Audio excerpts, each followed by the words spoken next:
BlogTalk Radio. Hello, everyone. This is Chrism, and I'd like to welcome you to a conversation about your Kundalini awakening experience. And in this conversation, we'll be discussing Kundalini joy and Kundalini pain. Before we begin to do that, though, I would like to thank Santara for her help and her family for being sponsors of this program here on BlogTalk Radio and allowing these levels of information to be given into the general population. So thank you, Santara. You're very welcome, Chrism. Good to be here. Yeah, it looks like everything is good. So we will go ahead and begin after I let you know that there are other areas on the Internet where we can this information can be received. And the website that I'd like to give out is KundaliniAwakeningSystems1.com, and that's the number 1.com. And then there are various communities. One is on Yahoo, Kundalini Awakening Systems 1 at yahoogroups.com. And then on Facebook, we have a few communities there, Kundalini Awakening Systems 1 at Facebook groups, and then Kundalini exclamation point, Kundalini Awakening exclamation point on Facebook as well. And that's a public group, so you should be able to just do a search on Kundalini Awakening, and you'll see it come up there. And so these are other areas where this information is being given. Also, if you go to my Facebook page, chrism.kundalini on Facebook, just read the page, and then some of this information is being given there as well. So without further ado, I'd like to go ahead and begin this conversation, and I'd like to thank you for joining it with me, and I would like to thank those who are visiting in the archives. Thank you for visiting the archives and partaking of this information. Kundalini joy is an amazing level of joy. It's a joy that, like many things, Kundalini, words fail to describe the level of joy that the Kundalini can bring a person. It is so amazingly beautiful, so amazingly profound and life-changing, and it just goes on for days and days and days, just walking around in ecstasy, walking around with bliss, is so. It is such an amazing experience that I really hope those of you hearing this can begin to walk a path that will have that level of joy come into your life. I would love for each person on this world to be able to experience that level of joy at least one time in their life. It is so profound.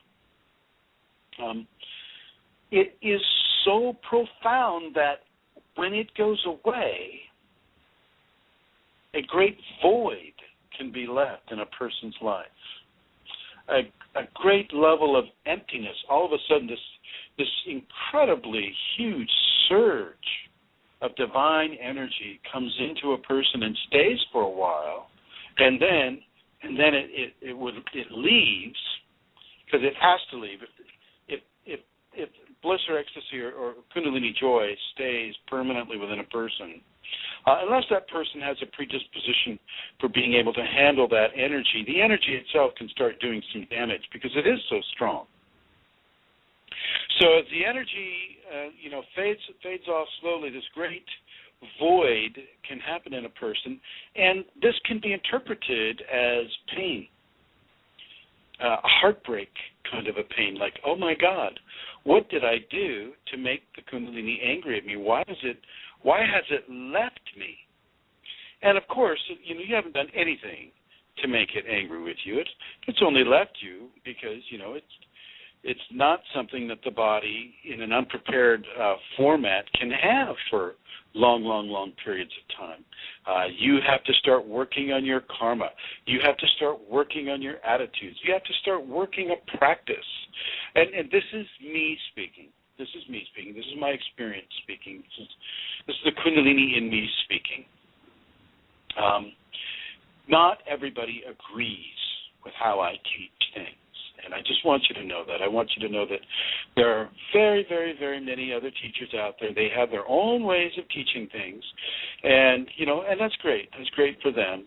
I'm trying not to sound overly absolutist in what I'm saying. And so it's important for you to understand that, yes, Chrism says this, but you may have a teacher that says, oh, no, he's absolutely wrong. It's not like that. It's like this.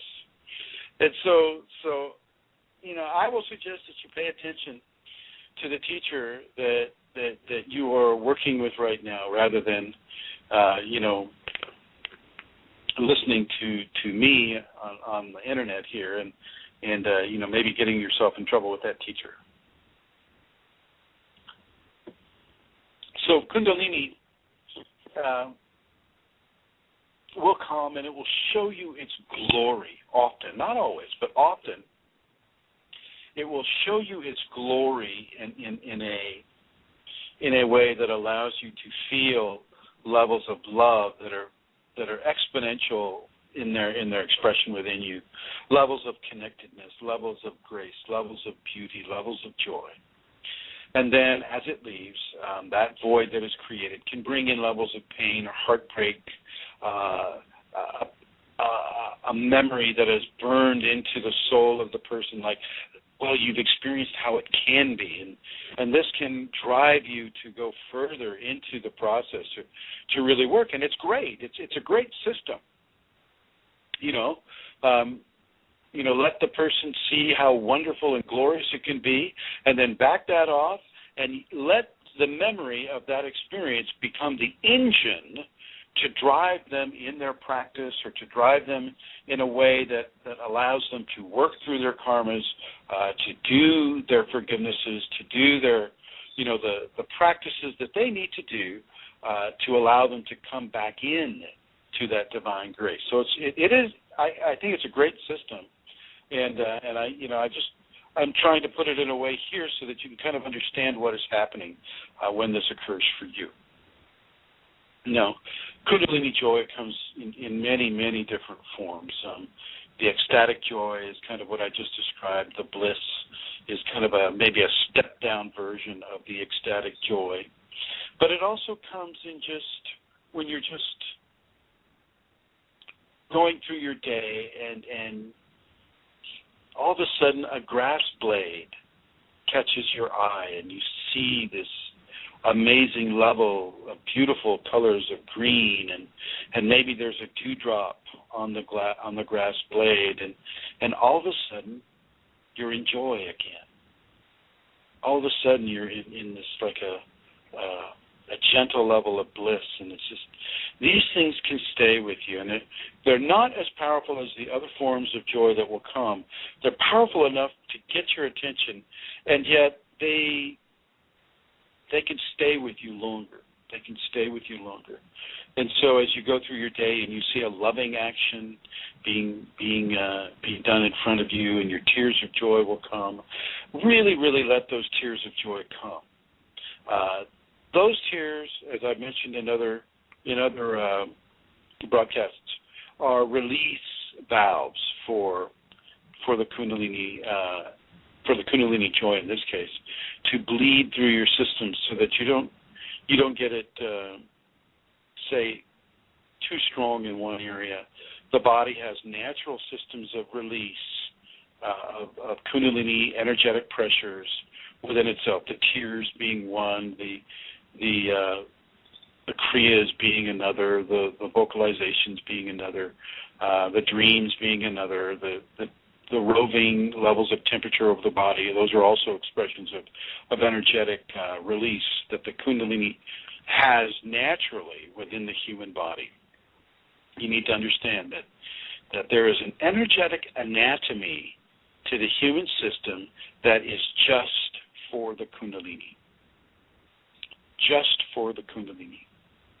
Okay, and this is on top of all the other systems of the body, the endocrine system, the skeletal system, the circulatory system, all of these different systems. Well, we have the Kundalini system within the body, and these are where many of these pressure releases will occur. Pressure releases that typically come with joy. On the painful side of the equation, well, most of us, not all of us, but most of us will come into the Kundalini with certain levels of blockage that the initial joyful sweep will just kind of sidetrack to some point. I mean, instead of going over it, it'll just kind of go around it so that you can kind of get the feel of the joy at first. And what I mean at first is you've been doing some sort of a practice that even allows you to recognize that you're in a Kundalini type of equation. And as you do that practice, you reach a certain point within that practice when the joy becomes apparent to you, the grace becomes apparent to you, the tears come and all of this. However, sometimes, these blockages are felt right off the bat, and these can be experienced as pain. Pain in the lower backs, for instance. So we'll just look at the first chakra. The first chakra, as it begins to open to the Kundalini within a person, you have to realize that the tailbone and the pelvic girdle are kind of that protective membrane that keeps the Kundalini in its dormant state from, flowing up the spine, unless there's an accident or something like that, or a person does a practice. So as that Kundalini begins to awaken or is activated in the lower spine and the tailbone, pressures, expansion pressures can be felt within those areas, and these expansion pressures can hurt. It feels like you've got a sore lower back. It feels like you've been overworking that lower spine in some dreadful way, and it may drive you to the point where you're going to go to the MD and you say, "Oh, doc, I've got this terrible lower back pain," and in the United States right now and the Western countries, there's so many different causes of pain. You've got phantom pain, you've got, direct pressure pains, you've got these twisting pains, so they're not quite able to just put their finger on it exactly, although, many in the medical profession will pretend to know all about your pain, and they'll just kind of try to get across to you that, "Oh, yes, I know about your pain, Mr. Chrism, and you just sit here and wait on this little piece of paper here, and I'll be back in a second." And he'll go back and check his books and see what he can come up with as far as a diagnosis. However, with Kundalini, it will mimic many, many, many different kinds of pain. And so the DX, or the diagnoses, typically won't be correct. Oh, you've somehow strained your lower back and bending over, or picking up something, or getting dressed, putting your shoes on, whatever. And so here, take this Advil and call me in a couple months. Whereas it's not going to help your Kundalini. You're still going to have that lower back. If you're doing things that in your daily life that also, in addition to the Kundalini beginning its expansion in your lower back, provide other avenues of pain to be felt, well, then that will be kind of stacked upon it. So you can kind of see that these levels of pain can increase. Now, as let's say the person is lucky and they begin to understand, oh my gosh, I'm having beginnings of a Kundalini activation. As that occurs, well, then that changes the whole scenario, and the person can begin to do certain practices that will begin to pull up levels of energy from the tailbone through the pelvic girdle into the second chakra. And these will be exercises that are similar to yoga, and I'll just use the ubiquitous Hatha yoga, and there's many, many different levels of Hatha yoga that can do this.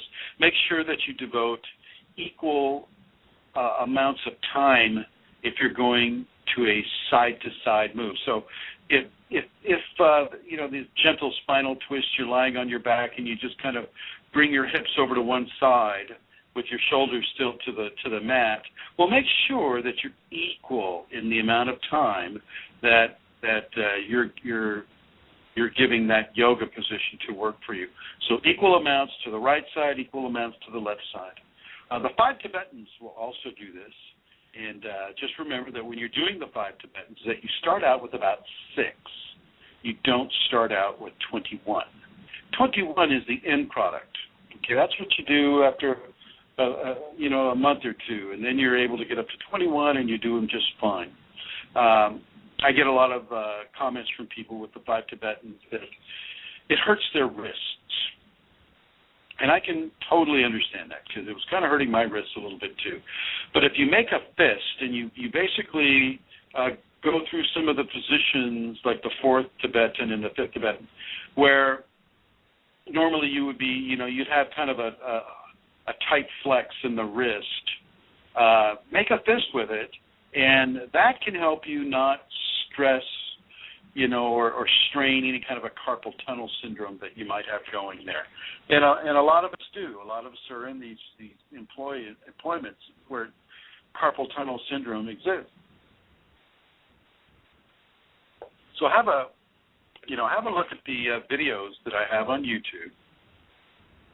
The video channel is Chrism and the number 0 Kundalini. So it looks like Chrism O Kundalini on YouTube. And it looks like, I think if you go to the first page, you'll see a couple of examples of Chrism demonstrating the 5 Tibetans. If you have any questions about that, feel free to email me directly at KFIREFORALL@yahoo.com. And that reminds me, Santara, are you there? Yes, I'm here, Chrism. Could you make any kind of an announcement that I forgot to let you make at the beginning? Okay, sure. You may be referring to the retreat. Okay.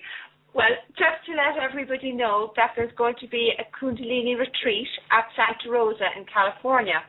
And this is going to be a 2-day retreat led by Chrism.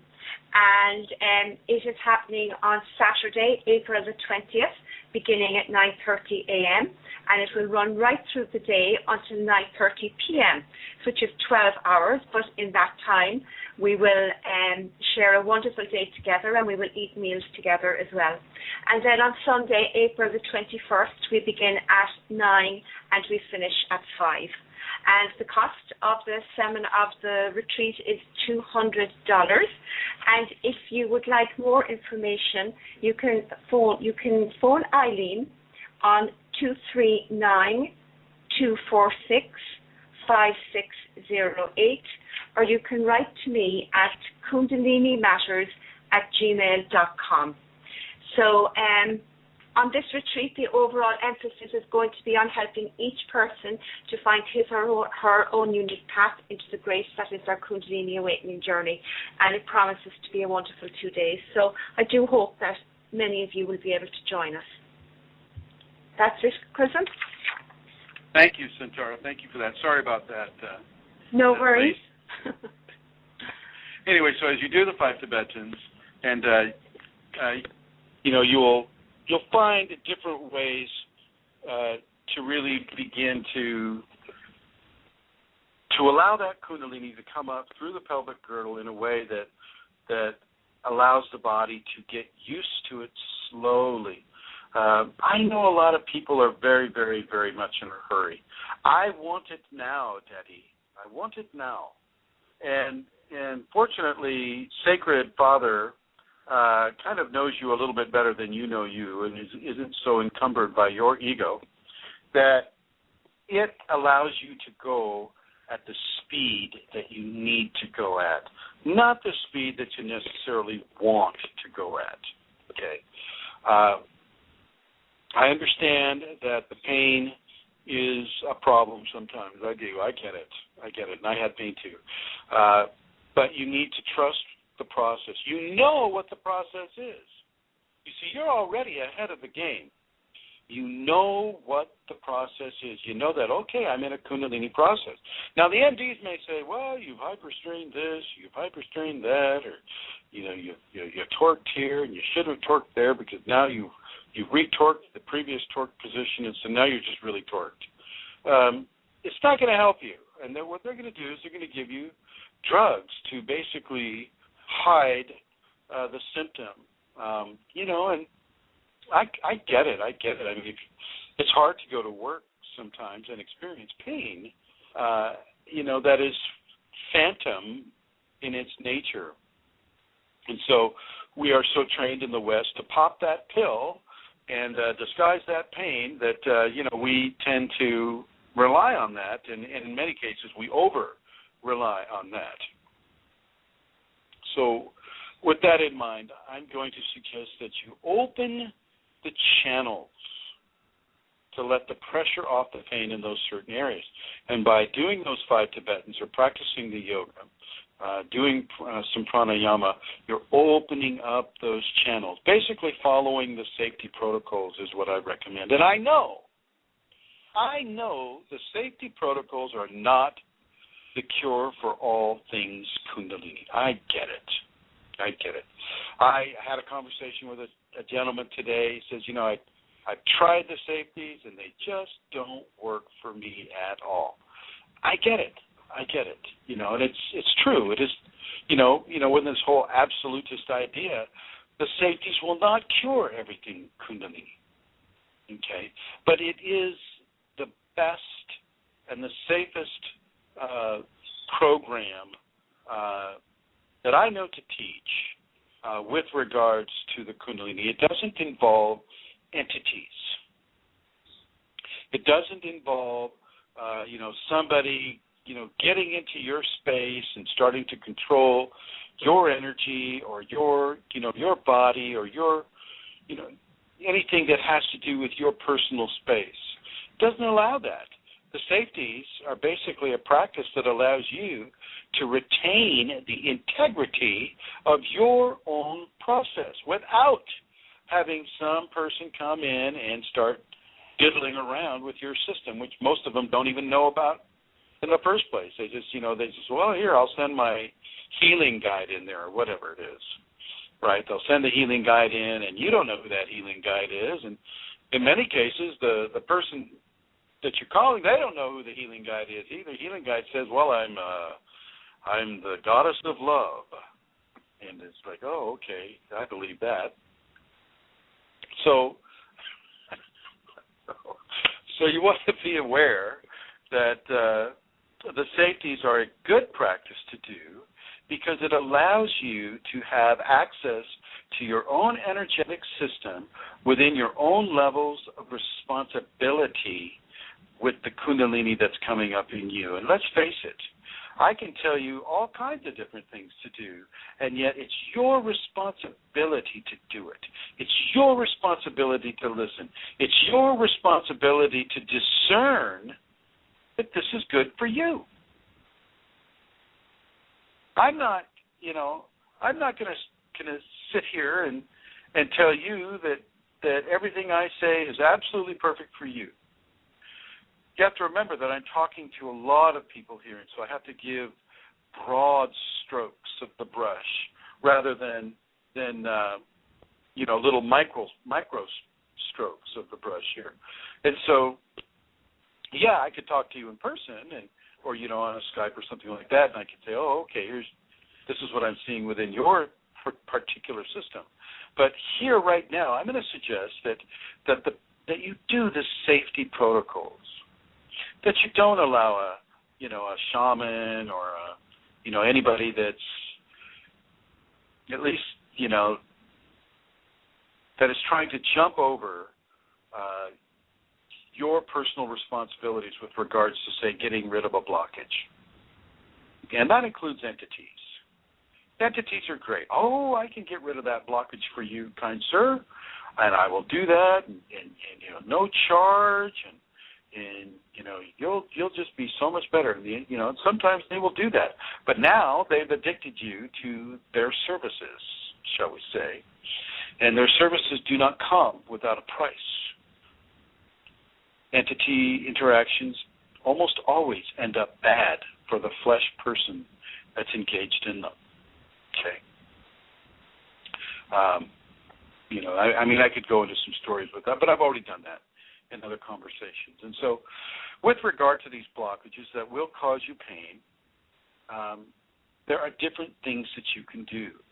Most of these blockages will have an emotional component. Go into the pain and just kind of see what resonates with you emotionally. Is it anger? Is it fear? Is it revenge? Is it victimization? What kind of emotion is attached to this blockage?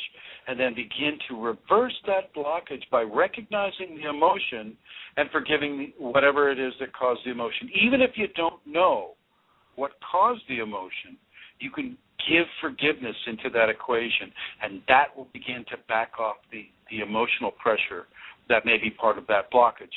Typically, the blockages aren't just one thing or another. They're a whole compression of different things. So you'll have an emotional situation there. You'll have a mental situation. You'll have a physical situation, or a psychological, fear-based, ego-based situation. And this will comprise the knot of the blockage. And so you need to go into those areas. Remember, you have the 5 areas of human expression, and that's the physical body, mental body, emotional body, psychological body, and the spiritual body.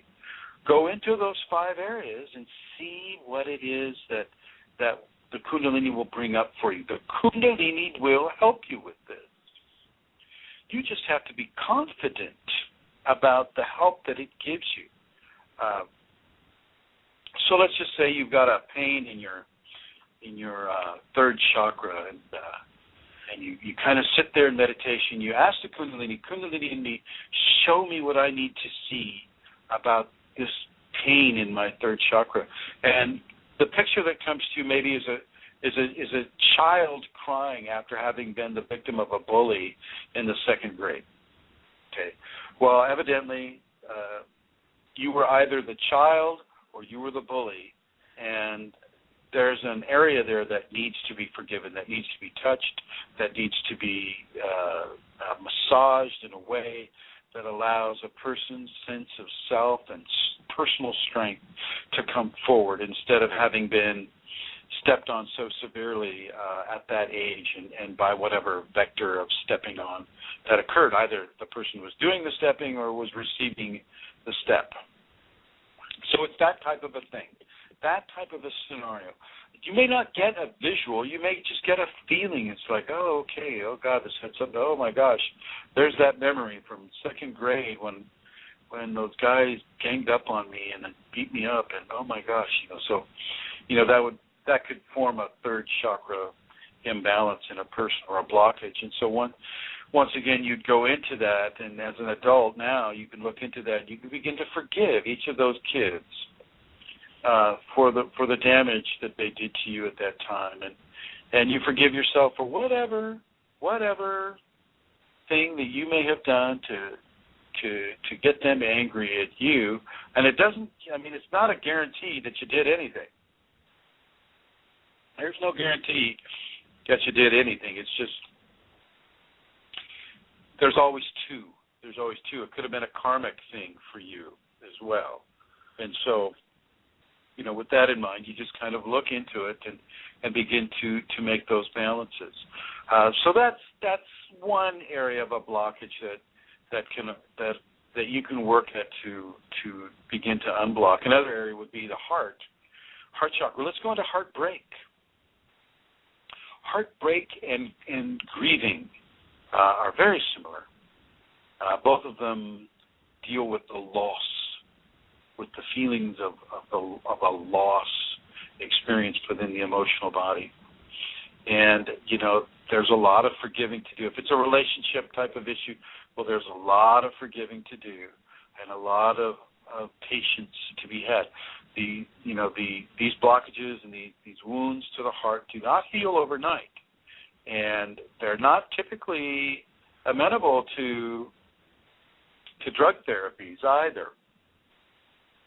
You have to remember that a Kundalini blockage of this sort is the Kundalini bringing this to your attention. It's like, oh, Mr. Chrism, here. Yes, I see. You have this pain in the heart because, your heart was broken in such and such a way, and you held a grudge, or you wanted to get revenge, or you wanted to lash out some ego-oriented way, and so the result of that is this pain in your heart. And so we've outlined this for you. The Kundalini is telling the Chrism person, you've had this outlined for you, and now you need to begin to do your forgiveness or to follow the safeties.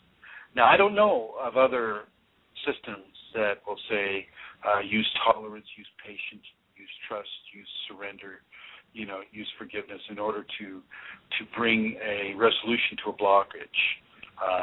But I haven't looked at all the systems out there. I'm sure there are some systems out there that will talk about it in those ways.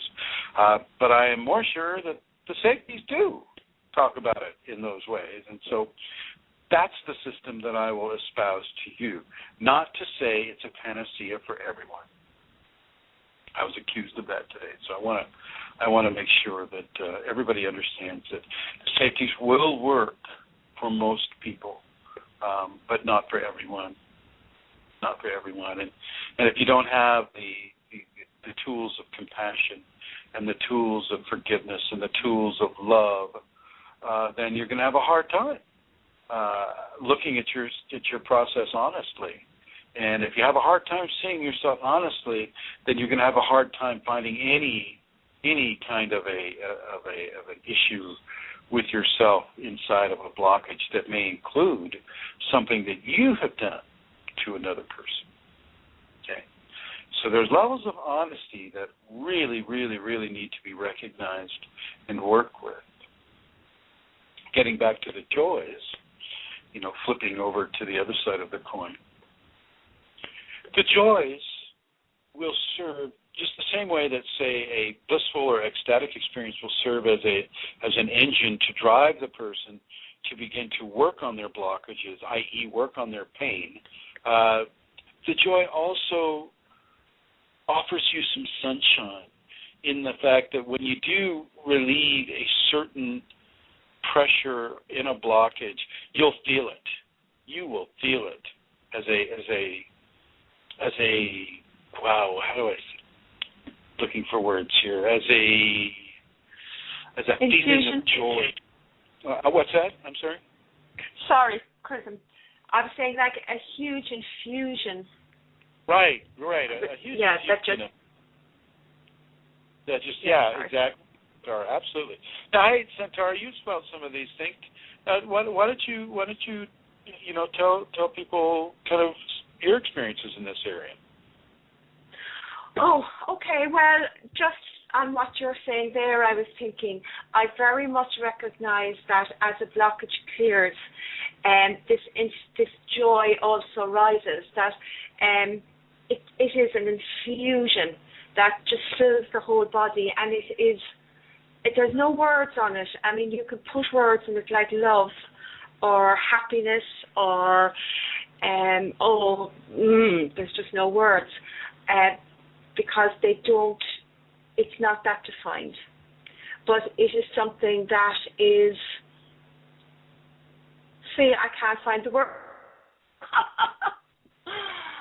Well, it is something that in your day, I don't know. The words are gone. I'm sorry. No, they're gone. Quite all right. Welcome to my world. The words with Kundalini, sometimes, for those of you in the audience who are hearing this and you have Kundalini, you totally get what's happening to us with words, because so much of Kundalini is beyond the the human ability to express through words. Amelia and I will sometimes struggle with this, but yeah. So you'll get this feeling of doing the right thing, of forgiving the right person, or making the right kind of a movement towards balancing the issues that are causing the blockage in the first place. So let's say you lashed out at somebody, and if somebody, say it's a family member or a close friend or a loved one, you lashed out at somebody and you really hurt them. You really hurt them with that communication, and so this can develop a blockage in the heart and in the throat. And so you're going to get pain in these two areas, and depending on the severity of the infection. And so now you can sit there and you can go, okay, oh gosh, I forgive myself for doing that to her, and gosh, what an idiot I was to do that, and you'll feel the pain begin to rearrange itself within you, but you won't feel it go away. You won't feel it go away until you go up to that person and say, hey, look, I was way out of line when I said that to you, and I am so very sorry. And is there anything I can do to help you or to shift your awareness to the fact that I'm very sorry for what I said to you? Then you'll feel a major shifting in the level of pain in the blockage in the throat and in the heart. So you can kind of get an idea. It reminds me a little bit of these 12-step programs, where you got to go back and say you're sorry to the people that you've hurt. With Kundalini, yes, Kundalini will respond positively to a person doing that, so that becomes a positive vector of blockage removal. Now, let's talk about embedded entities forming a blockage. This is a little more difficult because the entities don't care if you forgive them. They kind of laugh at you when they say, "Oh, I forgive you," entities. They're like, "Fine, forgive us, great." And they'll have another beer or something inside your body. So with that, it's a different type of scenario, and with that, you are being challenged by the Kundalini to find the vector or the approach within your energetic anatomy that has allowed those entities to create a home in you, so to speak. This can cause a pain that is physical and yet not physical at the same time. And so there are various things. I mean, I've been doing this for a while, and people look on the web and say, "Oh, put oil of camphor on the top of your head." Can you imagine? Your husband or your wife comes to bed with oil of camphor on her head, and it's like, "Honey, what are you doing?" "Oh, well, the entities." Another person says, "Put snow on top of your head. Go outside, get really cold, and put snow on top of your head." So there's these various treatments.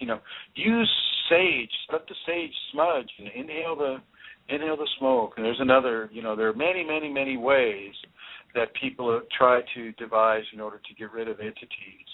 And with entities, there are some things that you can do that are helpful. The first thing is to not talk with them.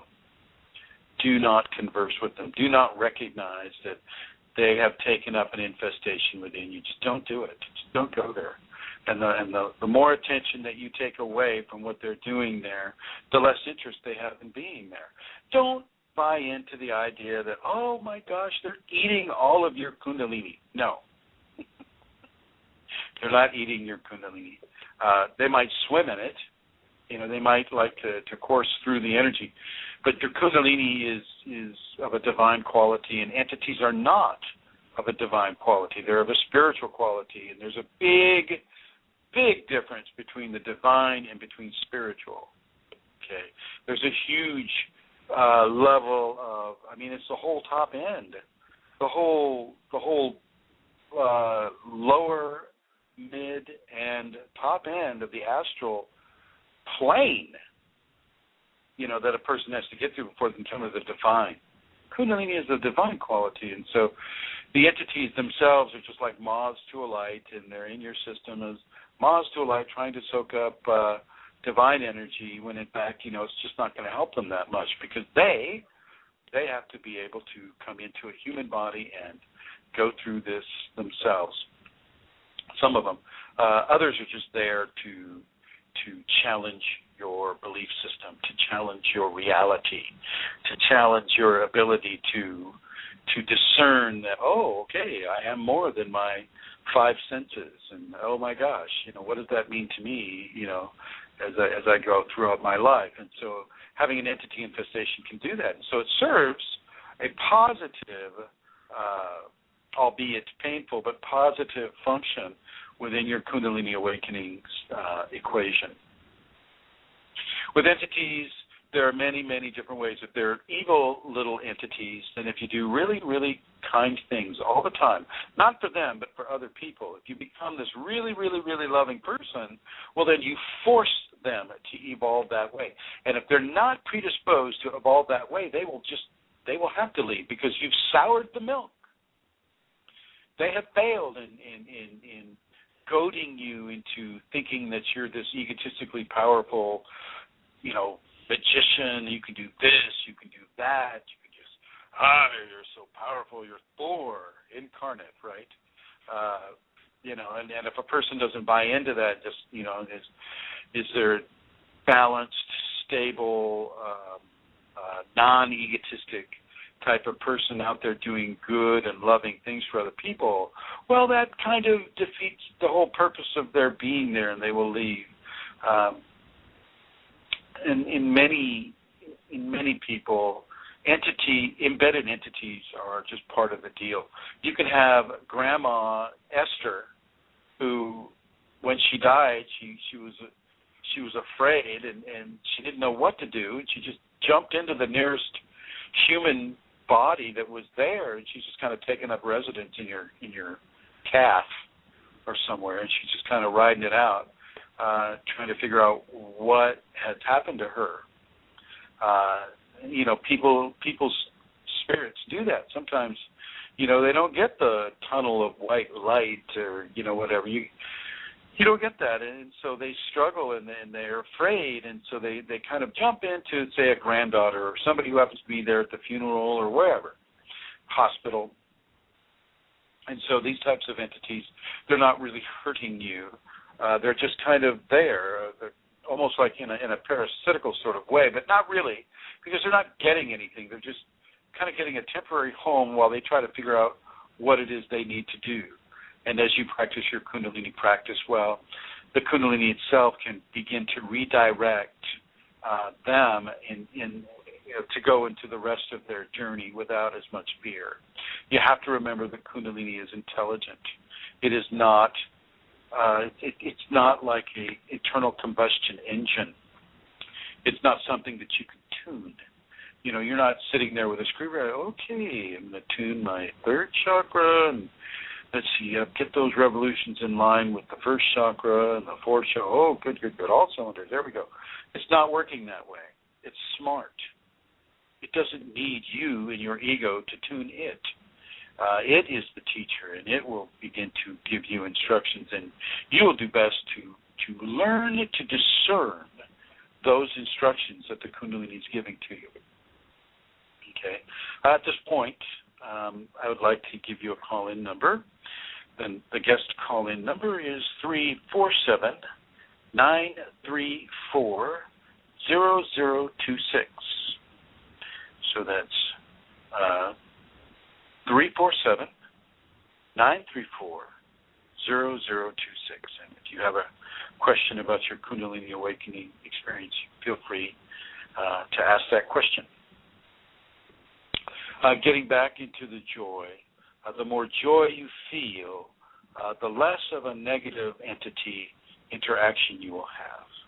the more joy that you choose to feel, the more joy and love that you open yourself to by way of selfless acts of love for others in your life. So as you express yourself throughout your life and you help that person across the street, or you buy groceries for that other person, or buy somebody lunch, or just smile at them as you pass them on the sidewalk, these things count.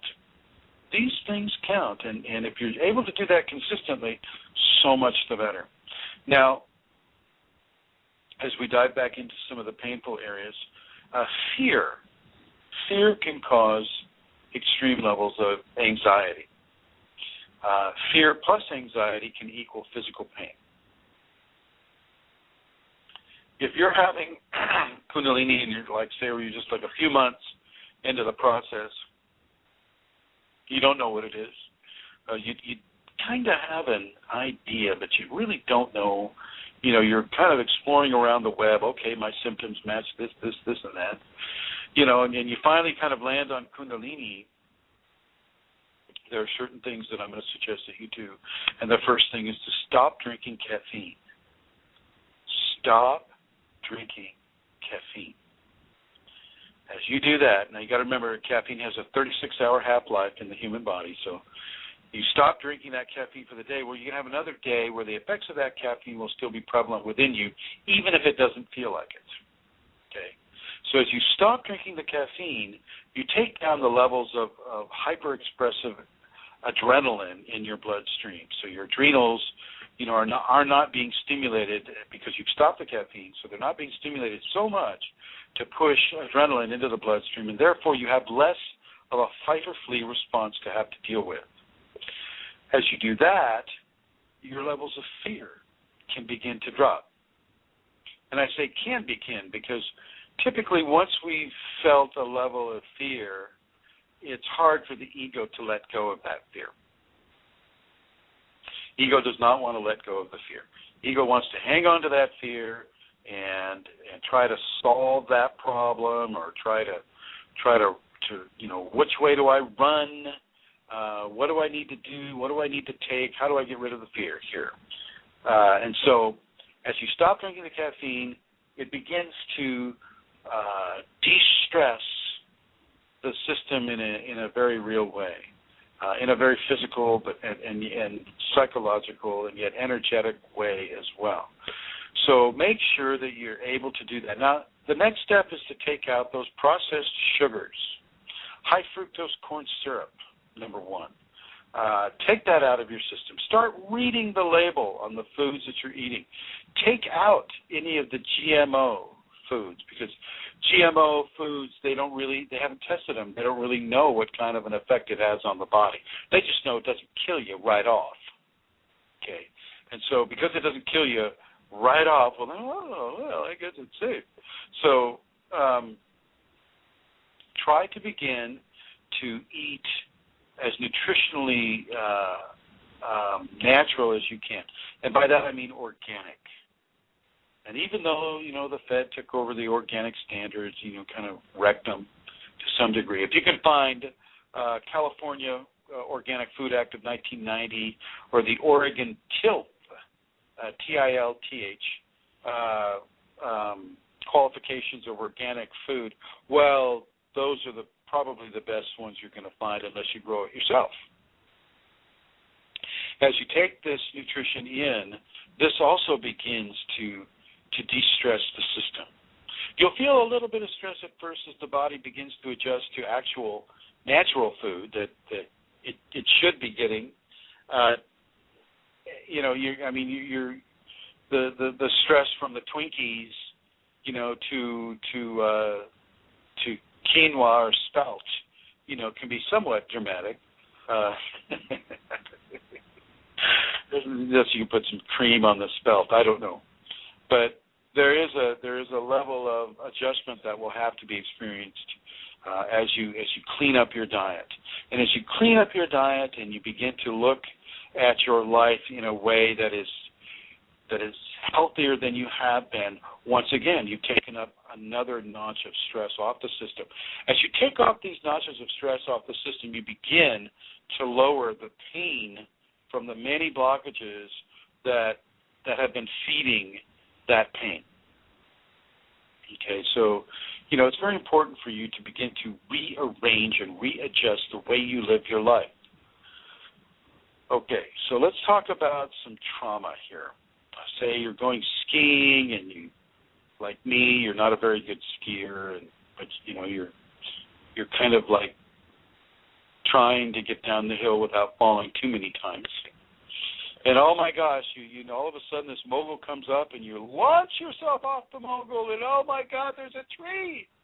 And you hit the tree and oh my gosh, and the next thing you know, they're hauling you away on those little sleds that they kind of pull you into, and they're taking you to the ambulance, and you've got a lower spinal fracture, and oh my God, it hurts. And it's opened that Kundalini channel up too, and you're having visions, you're having heat, you're having cold, you're having all of that stuff going all the way all over the place, and oh my God, what do you do?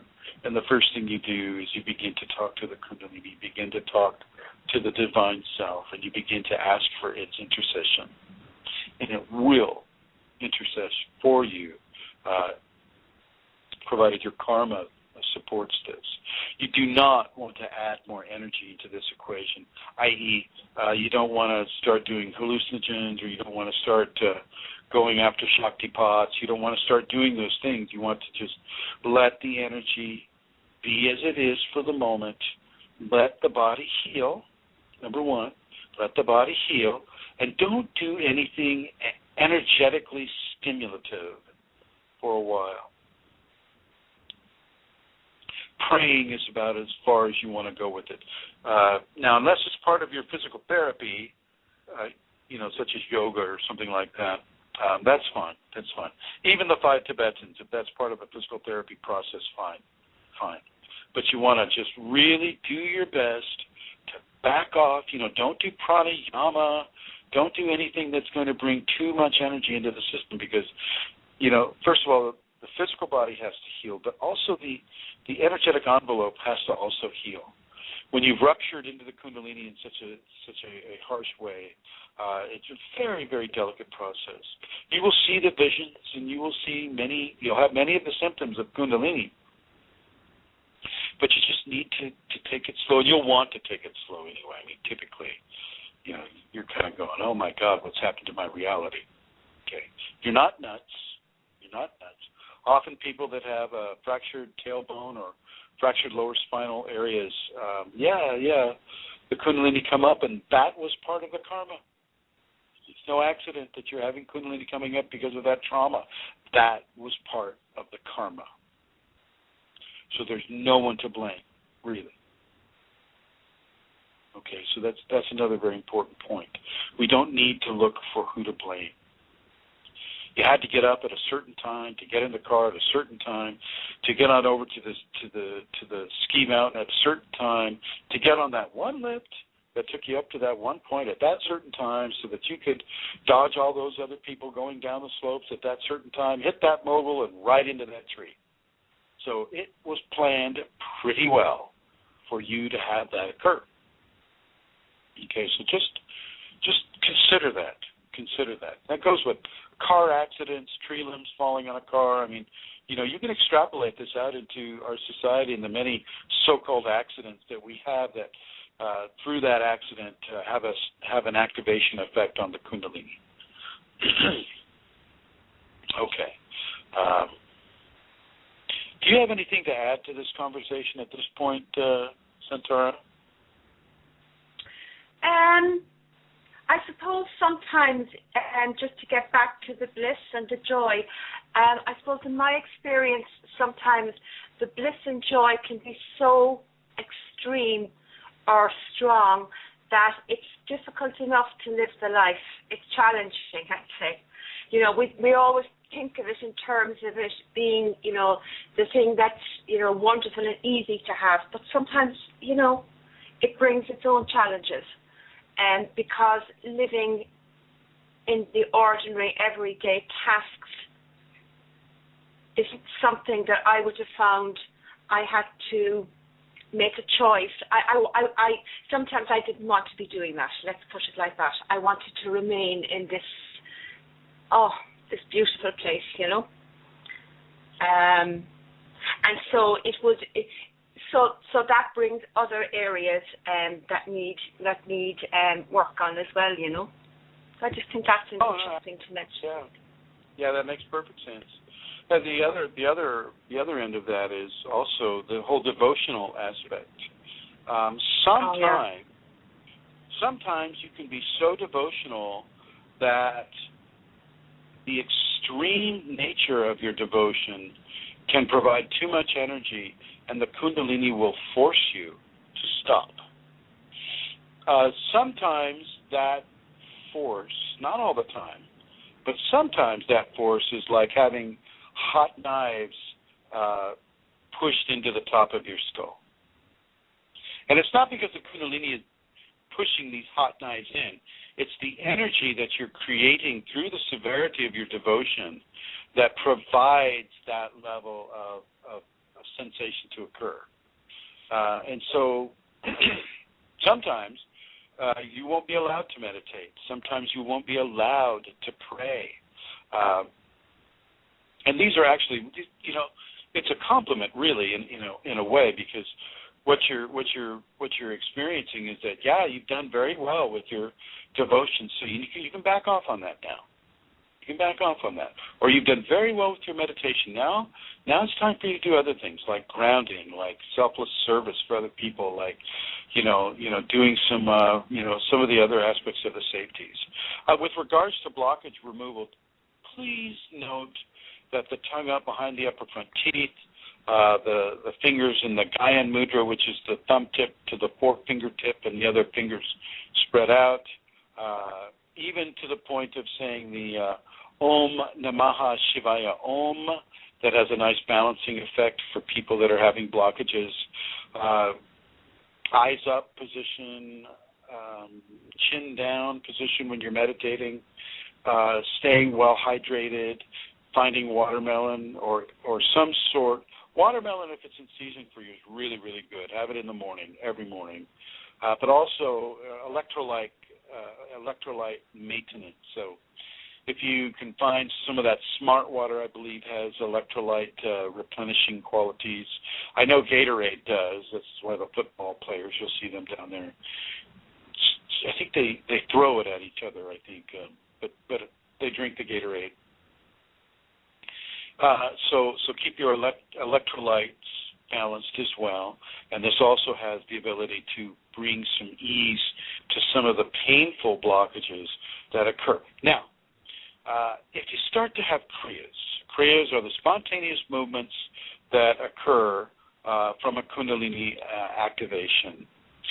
Sometimes this is after the spinal sweep, sometimes it's before. It depends on the individual karma of the person.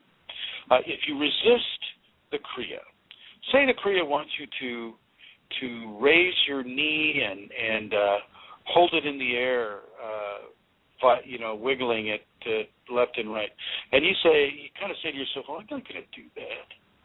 I'm not going to raise my knee and move it left and right. That's silly. Then you'll feel pain. You'll feel pain. And you'll feel pain to the degree that you need to feel it so that you raise your knee and you move it side to side. This is a constant within most people that are having Kriyas. If you resist the Kriya, you will have pain. So for those of you that may be having Kriyas, and Kriyas aren't just huge body movements. Sometimes they're just like shaking or a vibrating or restless leg movements, things of that nature. If you resist these things within your Kundalini experience, you may bring on a painful situation without even knowing it. So really do your best not to resist anything that the Kundalini is bringing you.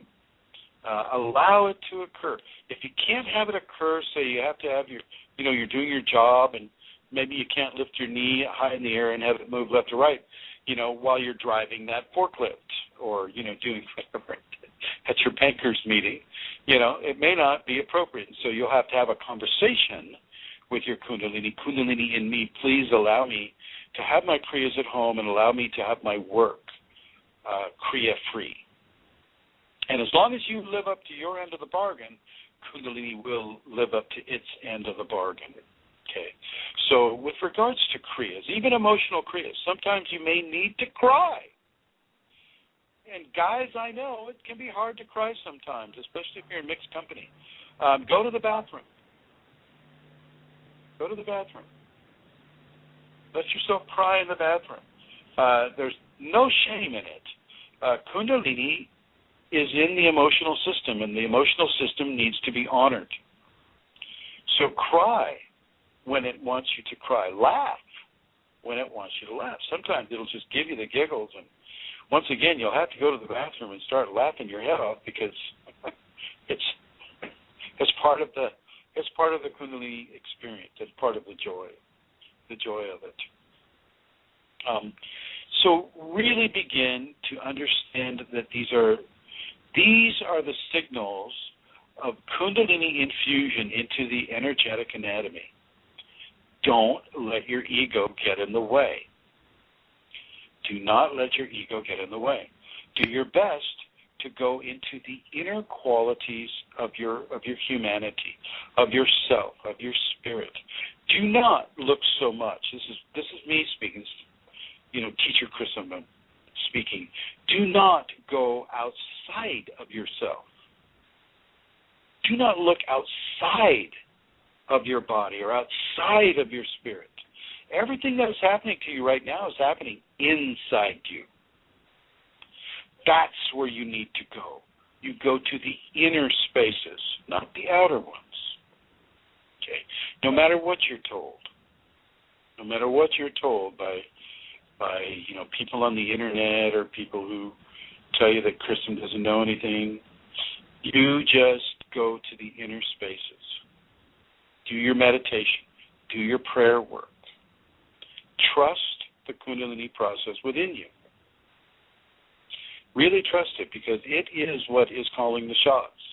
Not you, not your ego.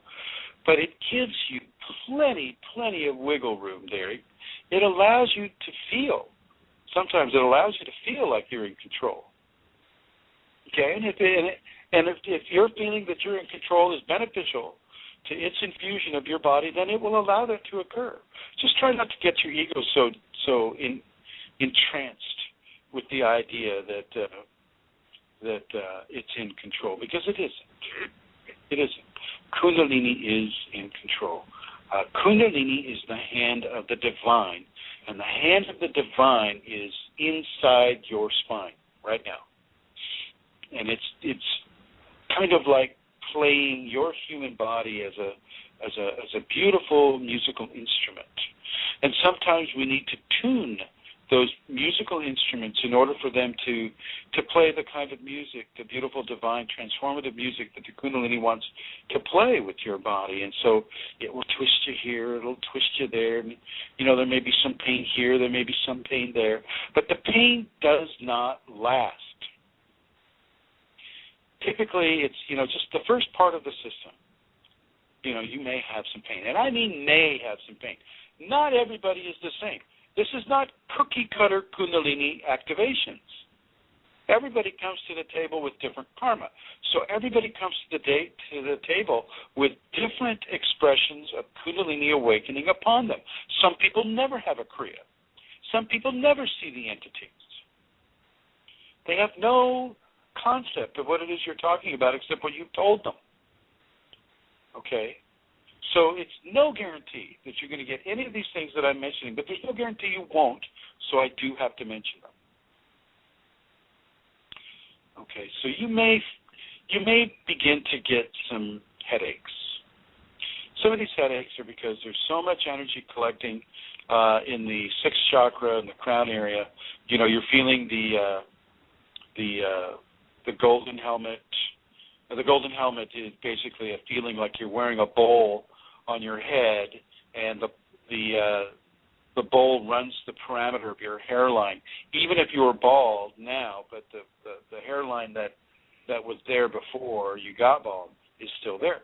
And so those follicles are feeling the energetics of the Kundalini on it. So you're feeling the golden helmet, you're feeling this pressure here, and just begin to breathe and relax and allow that to occur. You know what it is. You know what it is. The mystery is out of it. Therefore, the fear doesn't have to come into it. Okay? As you take the fear out of the equation, you begin to de-stress the situation. But sometimes the energy itself will stress those muscles in the head, and you can have a headache sometime. And so, if paracetamol or aspirin or something like that helps you, then I'm okay with people doing that. I'm typically not a drug-oriented person, but I'm okay with it if you're going into a situation, the dentist or something where you know that direct infliction or trauma is going to be done to your body. And the Kundalini knows it, and the Kundalini is supporting it. The Kundalini will also support your use of drugs or not. Sometimes it will say no. Sometimes you can't wear that cast. Sometimes you can't take that pain medication for those cavities that have been filled or whatever it is, right? Kundalini gets the final say. Or your teacher. If you have a teacher that is keeping track of your process, then the teacher can have a final say too, depending on the Kundalini. Kundalini is the big kahuna. So you need to pay attention to that. But if you're going to the dentist or you're having oral surgery, whatever it is, Kundalini is not always going to frown on painkillers. I've had Kundalini for 23 years now, and I have made every mistake, quote unquote, some mistake in the book, but the Kundalini is very forgiving. It understands the world that we're living in. It understands the pressures that we're working with, and it's okay with you taking care of yourself as best you can. It understands this is not a perfect world. There exist levels of pain here that can be ameliorated through painkillers, as long as they're not selected serotonin reuptake inhibitor painkillers. Okay, those are the ones that you kind of want to stay away from. Alcohol is another one that you don't want to use so much. But some of the poppy type of painkillers, they're okay. I'm trying to think of some of them right now, but yeah, I think most of you know what I'm talking about here. So don't stress out. If the dentist is saying, okay, I want you to take this Vicodin here and do this or that, don't think that, the Kundalini's going to hate me. Now, if the Kundalini gives you that indication that, no, don't you take that, well, then don't take it. Don't take it. This is why, this is another reason why I like to stress that you learn to discern the communication of the Kundalini to you. You learn to discern it. Now, we've got 21 minutes left, I think. And here's the call-in number. If anybody would like to call in, it's area code 347-934-0026. 347-934-0026. Okay. So let's go back into the joy range here. As you practice, as you have a Kundalini practice, and I strongly suggest that you get a Kundalini practice, what that will give you is the ability to chart your progress. And this gives a level of security within your limited understanding. This gives a level of security that, okay, I'm working this process. I have a teacher. I'm working this process. Okay, I'm good with this. I no longer need to be afraid of this process. And this gives you a level of security, and this security will be amplified by the Kundalini. Kundalini will amplify the positives as much as it amplifies, or actually more than it amplifies the negatives. Kundalini is a beautiful, wonderful, tactile, joyful experience for the rest of your life. There is no end point with Kundalini. I know. Some people did Kundalini last summer, and wow, it was great, and now they're on to bigger and better things. But to me, whatever they had, I don't know what they had, but it wasn't Kundalini. Okay. Kundalini is this amazingly beautiful experience that just doesn't quit. At first, yes, we have some blockages that we need to get through, and the pain will attest to where your blockages are. Okay? It's okay. It's natural. Nothing is wrong. If you practice the safeties, if you go to the www.KundaliniAwakeningSystems1.com, that's the number 1.com, and you go to the left-hand menu, and you look at the safeties, you click on the safeties, and you read them or you copy them out, it will really, really help your process. As I said earlier, it is not a panacea for everybody. Okay, not everybody's going to receive it, but not everybody has the qualities that you need in order to receive it, too. I mean, like, as I mentioned earlier, there's levels of self-honesty that need to occur. I mean, did I really forgive that person? Was I really tolerant of that person? Okay, these are levels of personal honesty that only you can really discern how it is for you and validate for yourself how it is. Okay. Do yourself a favor and take out the stress in your life. The chemical stress through foods, the emotional stress through relationships and perceived hurts and perceived problems with other people. Take out of your life the stress of the mental stress of trying to figure this out. You won't figure Kundalini out. It will figure you out before you figure it out, long before you figure it. You'll never figure it out. I mean, nobody gets to figure out God while they're in a body, and I'm pretty sure even out of the body you don't get to do that yet either. That is a quality that is earned and not just given. And so take these levels of stress out of your body. Meditate at least 21 minutes a day. Meditate at least 21 minutes a day. Do that. Do just that. If you can't do anything else, do just that, and that will help you tremendously. If you can pray, if you're a person who can pray, then meditate 21 minutes a day and then pray 21 minutes a day. But make sure when you do your prayers that you're not asking for something. Give gratitude in your prayer. Give devotion in your prayer. These two things also have ways of bringing balance into the painful and bringing more joy into the joyful. This is a conversation about a quality of Kundalini that I could spend the rest of my life talking about. There's so many areas here, and so it's very difficult for me to squeeze everything into 90 minutes. But I'm doing my best to hit some of the high points with this. With regards to your practice, make sure that you do your practice, but don't try to do a practice with the goal of having a spinal sweep or things like that. Do the practice as an honoring of your Kundalini. And if you go to that same website, the www.KundaliniAwakeningSystems1.com, there's another, as you look at the safeties and you scroll all the way down the safeties, you'll see what's called the practice. And the practice is, that will show you what you can do on a daily basis. That will show you. If you can find a Kundalini teacher that you like, that you trust, a living teacher. I know.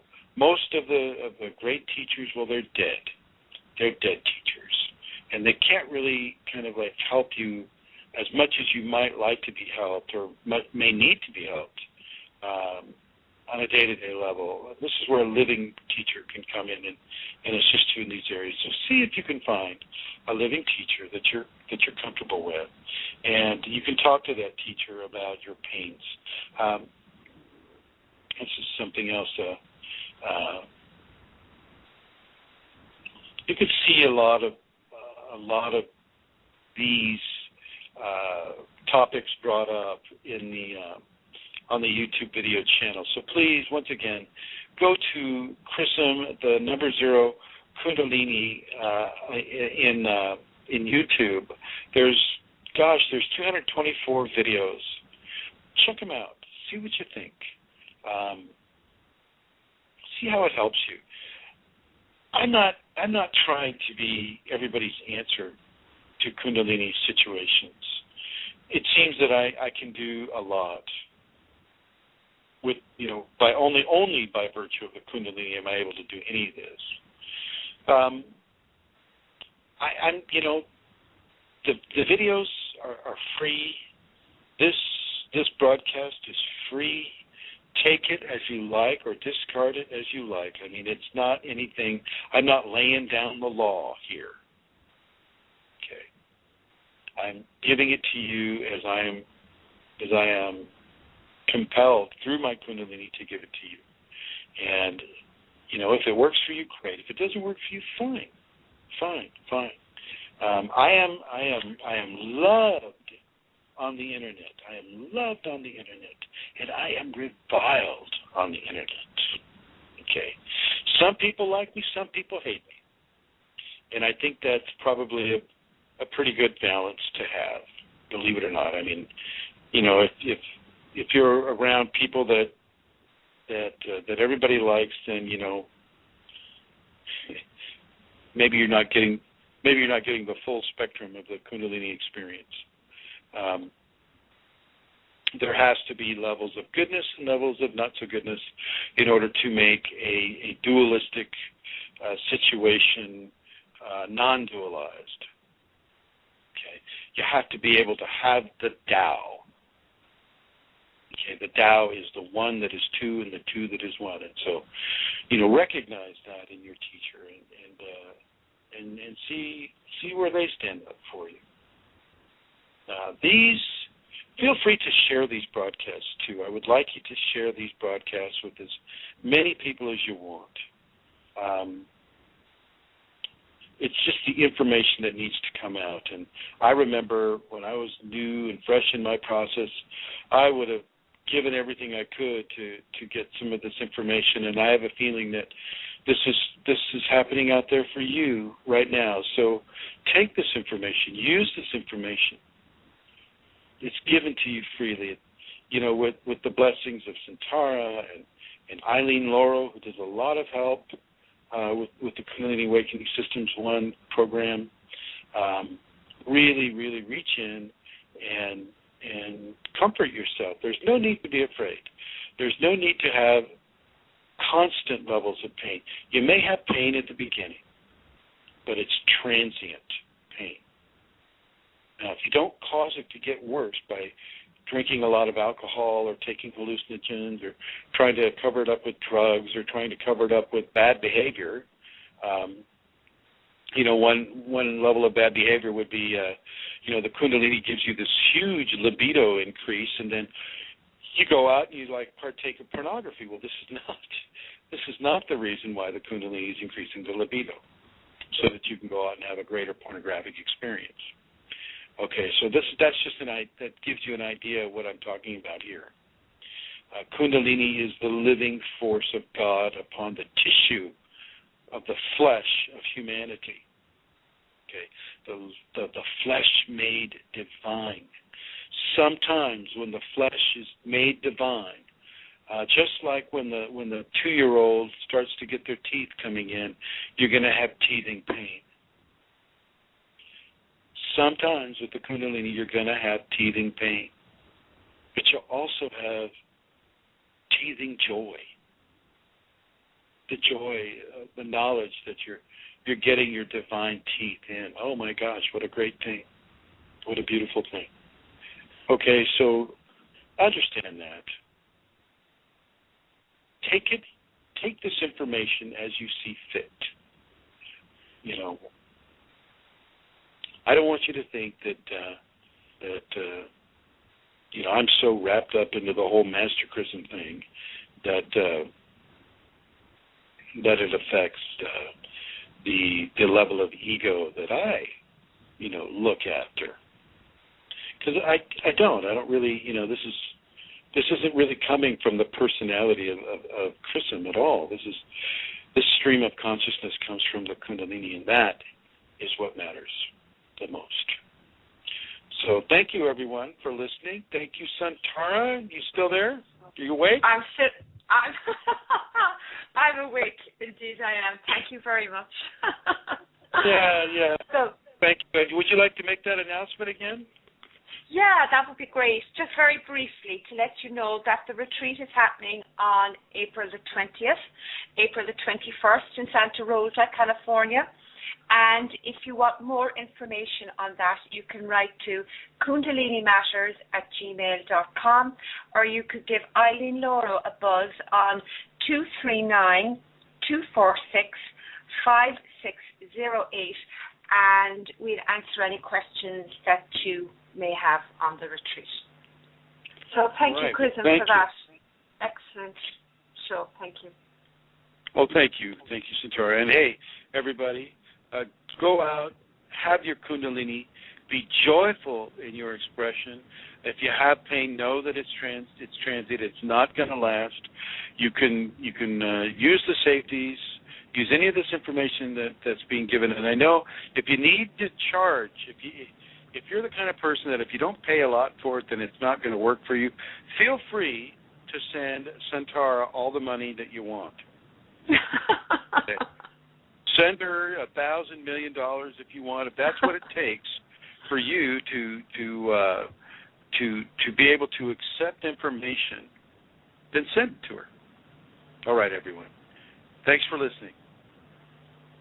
Thank you. Bye.